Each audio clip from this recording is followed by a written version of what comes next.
Lucky Mouse. A small mouse lies still at the side of the road, all alone in the summer sun. Some children saw the mouse tumble from the back of a truck that was loaded with logs. Lucky we saw her fall, Jennifer says. Is she alive? Asked Todd. Yes, says Chris. Let's take her into the barn. We can put her in the nest with the white-footed mouse that has 4 baby mice of her own. Do you think the mother will take an orphan mouse in? Lisa wonders. We can try, says Chris. Soft little mouse, hardly the size of 1 finger or thumb, she hasn't a clue what she's lost or alone. There, slip her into the nest while the mother mouse is outside. Look, she's just the same color, same size, and same age. Her eyes are still closed like the others. What will the mother mouse do when she sees 1 extra gray and white pup? Listen, scribble, scrabble, shh. Here she comes now. The mother stops short and stares as if asking herself, what's this strange little one doing in my nest? Her quivering nose checks the baby mouse from head to toe. Will she mother a mouse not her own? Then, as if saying, well, okay, I guess, the mother mouse abruptly lies down. Right away, her pups start to nurse. The orphan mouse, too, butts her nose towards the nipple. At last, she connects and holds tight with her small, greedy mouth. The nest is now full of tiny squeaks and soft sucking sounds. Days go by. An orphan no more, the baby is seen, it seems, has really become one of the white-footed mouse family. She has a warm place to be, 4 more pups to snuggle close to, and a mother to care for her.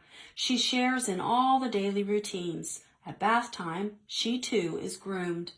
In the same way the mother mouse cleans her own pups and herself, picking and licking, combing every inch of sleek fur over body and face, into ears, every place.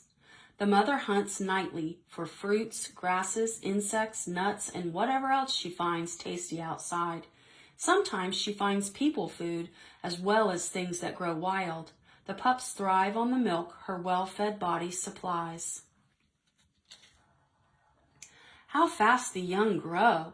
In no time at all, they're bouncing all over the nest, tumbling over each other and playing tag, hide and seek, even trouncing the mother mouse, who seems so patient with all their small games. The pups chirp, peep, squeal, and trill. Sometimes they buzz like little bees. Before long, the nest is a mess, lumpy and smelly and damp, no place for nice, healthy mice to be. The mother mouse sets to work to build a new nest, and when it is done, she carries the pups one by one in her mouth as a cat carries kittens to their new, clean home. She'll do this over and over before the pups are out on their own. 3 weeks old, and the frisky pups are already exploring outdoors, sometimes with the mother mouse, sometimes alone. At each scary new sound, they scurry for home. In their 4th week, the mother's nursing is done. Now they all must find food by themselves. Will they find enough good things to eat? Will they survive? No pup is more bent on exploring than the lively adopted one. She's in and out of the barn all night long. On each trip outside, she sniffs the air, and her beady black eyes search the sky and the ground. Her disc-like ears twist this way and that, telling her where other night creatures are. And she twitches her whiskers sideways and ahead to feel her way around the bushes and rocks, the way people reach out their arms when they can't see well in the dark. She is by far the friskiest mouse in the bunch. Like a gymnast, she gallops and skips, sprints and springs. And sometimes, full of excitement, she acts like a tap dancer, drumming her feet on the ground. Look at her go. Her long tail helps her balance her body as she scampers, dives, bounces, and leaps. She finds mushrooms and apples and acorns to eat. She gobbles up insects and grubs from the garden and around the roots of bushes and trees. One night she discovers her first juicy snail. She often nibbles on seeds and berries. One night her keen nose leads her straight through a hole in the pantry wall where someone has left the peanut butter spoon out on a shelf. What a great sticky treat. Just 8 weeks old, and it seems she is looking a bit different from the rest of the pups. For one thing, her tail is longer than the other pups' tails. What could this mean?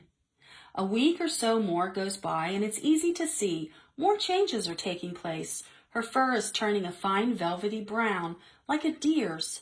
It's not the shiny red-brown coat that the white-footed mice wear.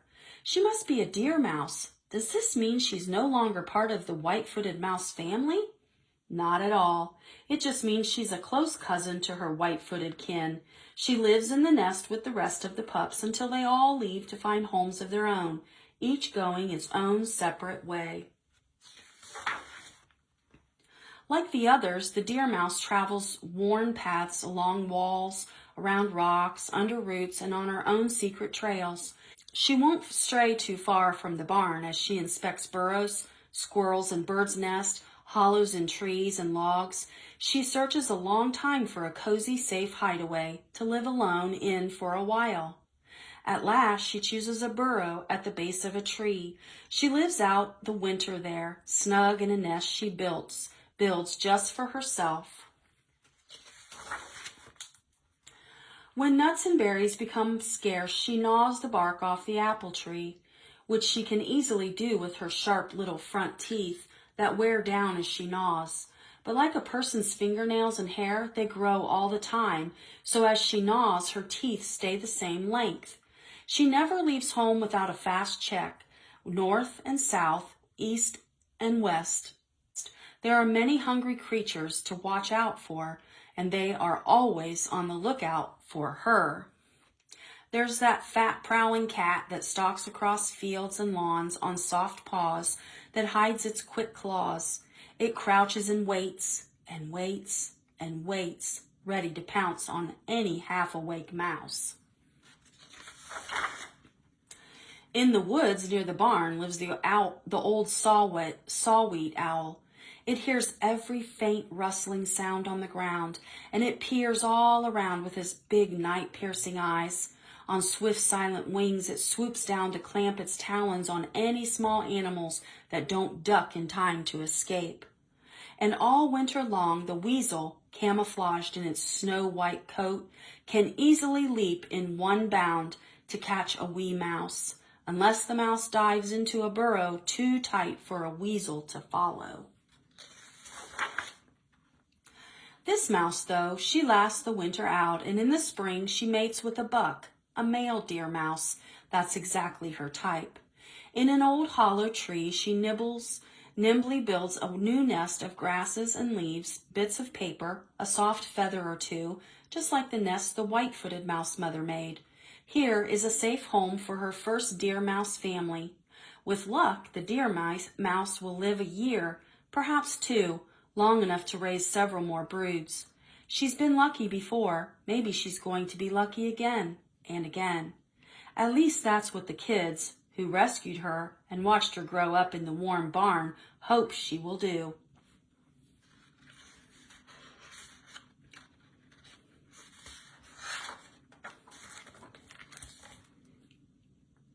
Lucky Mouse.